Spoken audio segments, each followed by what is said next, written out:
Қайырлы күн баршаңызға. Бүгін шиеден компот жасаудың ең оңай жолымен бөлісемін.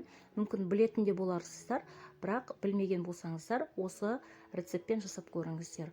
Алдымен шиелерімізді жақсылап жуып аламыз. Банкілерімізді алдын ала жуып, осылай буға 2-3 минуттай стерилизовать етіп аласыздар. Видеода көріп тұрғандарыңыздай, осылай алақаныммен 2 рет шиелерімізді саламын, жуып тазаланған.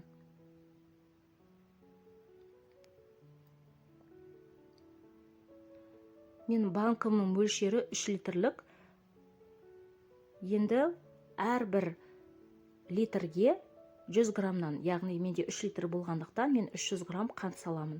Менің стаканымның мөлшері 150 грамм, сондықтан 2 стакан қант салдым.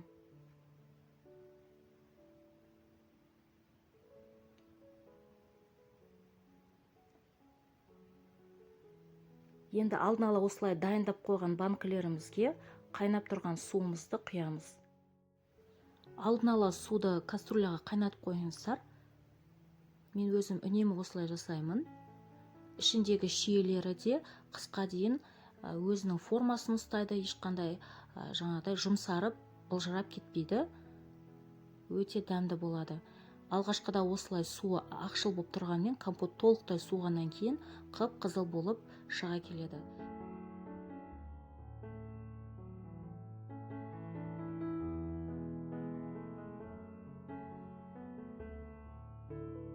Енді осылай 2-3 минуттай қақпақтарымызды қайнатып аламыз және жаңағы өзіміздің закрывашкамызбен жауып аламыз.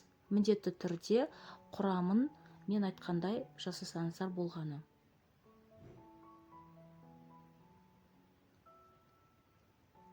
Міне мен бәрін осылай дайындап алдым.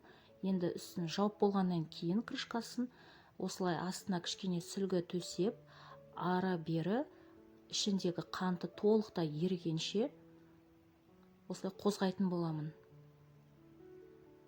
Көп уақыт кетпейді, 1-2 минутта осылай кішкене ары-бері аунатсаңыздар, ішіндегі ыстық суға бірден еріп кетеді қанттары. Міндетті түрде барлығын осылай қантты ерігенше осылай қозғау керек. Енді жылы жерге осылай үстерін орап қойыңыздар. 2-3 күннен кейін осылай қып-қызыл болып шығады. Каналыма тіркелмеген болсаңыздар, тіркеліп қолдап қойыңыздар.